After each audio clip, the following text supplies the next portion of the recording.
उस खिलवाड़ के खिलाफ क्यों हैं हम? कि आपने इस देश को सपना दिखा करके, आपने इस देश के लोगों को उम्मीद जगा करके उनके साथ धोखा दिया है। ये हम नहीं बोले थे, श्री 108 श्री माननीय प्रधानमंत्री जी बोले थे कि हर साल 2 करोड़ नौकरी दी जाएगी। क्या मीडिया वाले? मोदी जी बोले थे ना कि हम बोले थे? अरे बोलिए ना महाराज, आपको भी बोलना पड़ेगा, याद रखिएगा इस बात को। सबकी बारी आएगी, इस बात को याद रखिएगा। अरे हमारे लिए क्या है, जब तक जेल में चना रहेगा, आना जाना लगा रहेगा, हमको कोई दिक्कत नहीं है। लेकिन बारी सबकी आएगी, इस बात को याद रखिएगा। कहे थे ना मोदी जी कि हर साल 2 करोड़ रोजगार देंगे, बोले थे कि नहीं बोले थे? अरे बोलिए ना, आप कांग्रेस के कार्यकर्ता हैं, भाजपा के थोड़े हैं कि डर जाएंगे? बोलिए, बोले थे ना? बोले थे ना कि महंगाई कम होगी? बोले थे ना खाते में 15 लाख रुपया आएगा? बोले थे ना अच्छा दिन आएगा? आया क्या? मोदी जी के स्टाइल में पूछूं क्या, आया क्या? अब नया जुमला आया है, अब नया जुमला आया है कि हम अग्निपथ लेकर के आए हैं। एगो भाजपा का नेता ईमानदार है, कैलाश विजयवर्गीय को धन्यवाद देना चाहिए। कम से कम उसने इस देश के नौजवानों की शंका दूर कर दी। उन्होंने बता दिया भाजपा की नई योजना है तैयार, भाजपा ऑफिस में सभी नौजवान बनेंगे चौकीदार। यही योजना है ना। लेकिन मैं कहता हूं विजयवर्गीय जी, आपका बेटा बल्ला बहुत बढ़िया चलाता है, अफसर पे बैठ चला रहा था, उसको बीजेपी ऑफिस में क्यों नहीं सिक्योरिटी गार्ड बना देते हैं? मंत्री का बेटा बनेगा सेक्रेटरी, मंत्री का बेटा बनेगा बीसीसीआई का सेक्रेटरी, और किसान मजदूर का बेटा बनेगा भाजपा ऑफिस में सिक्योरिटी गार्ड। हाय रे हिपोक्रेसी, इसी को हिपोक्रेसी कहते हैं ना।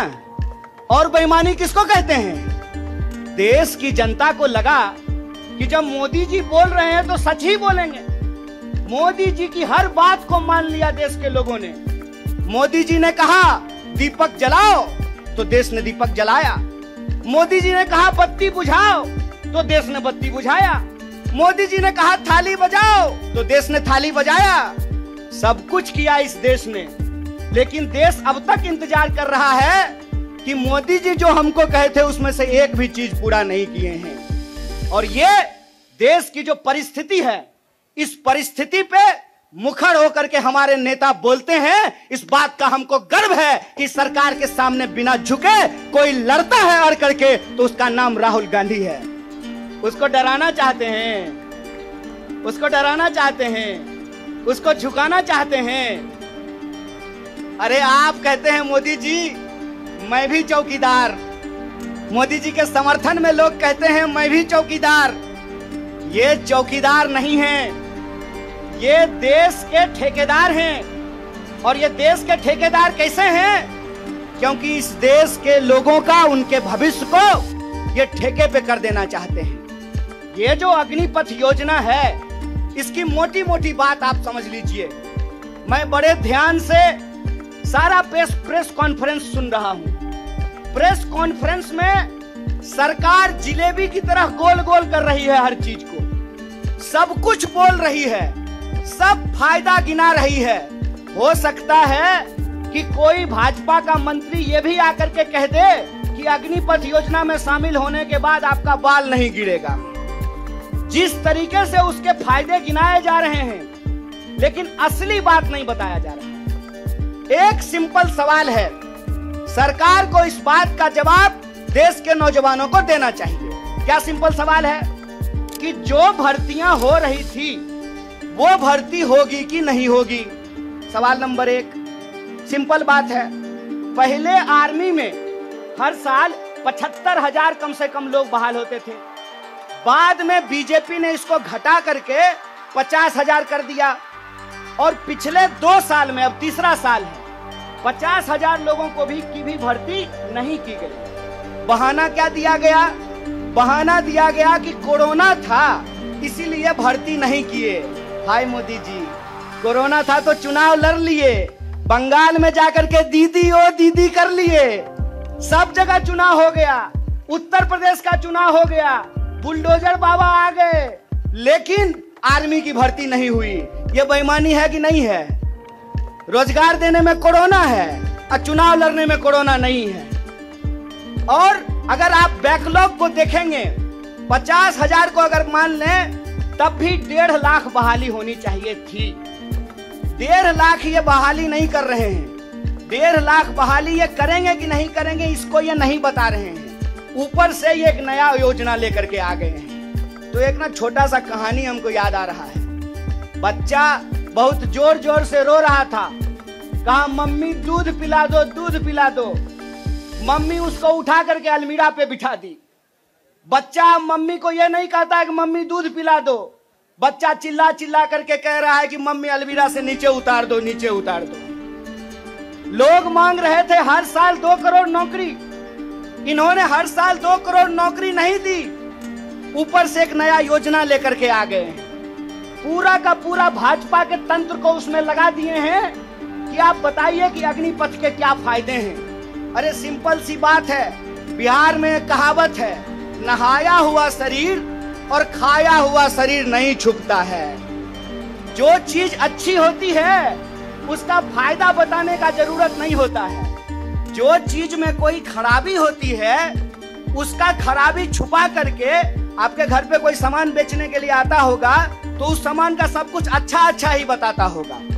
आप ट्रेन में जब जाते होंगे, बस में जाते होंगे, तो जब जूसर बेचने वाला आता है तो एक संतरा से आपको 1 गिलास जूस निकाल करके दिखाता है, और वही जूसर जब आप घर पे लेकर के जाइएगा तो आधा गिलास जूस भी आपको आपके घर में नहीं निकलेगा। ये जो बेचने की मानसिकता होती है, इस बेचने की मानसिकता के खिलाफ हैं। ये सत्याग्रह 2 लोगों के बीच में है। जावेद अख्तर ने लिखा है, इस एक हमारी एक और उनकी मुल्क में है आवाजें दो आवाज है।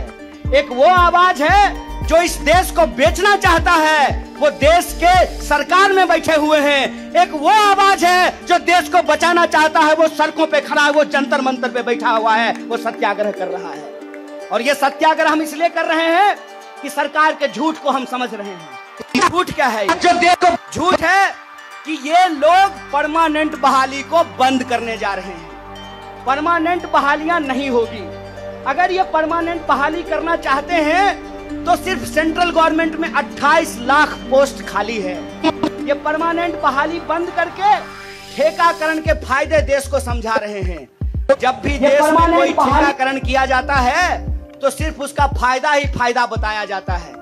जब भी देश की कोई सार्वजनिक संपत्ति बेची जाती है तो उसका फायदा ही फायदा बताया जाता है।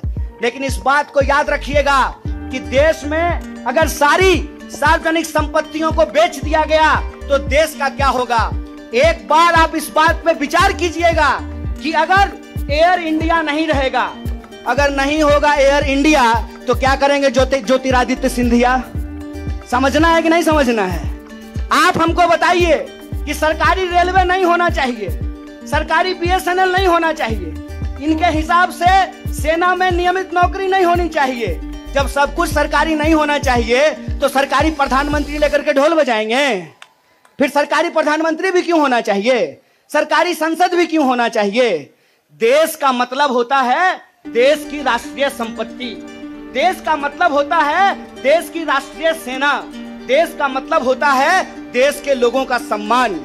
इसीलिए मैं आप तमाम लोगों से यह आग्रह करने के लिए आया हूं, कांग्रेस पार्टी की लड़ाई सिर्फ अपने नेता को बचाने की लड़ाई नहीं है। कांग्रेस पार्टी की लड़ाई इस देश को बचाने की लड़ाई है। वो देश जिस देश को गांधी ने बनाया है, जिस देश को नेहरू, मौलाना अबुल कलाम आजाद ने बनाया है, उस देश को बचाने की लड़ाई है।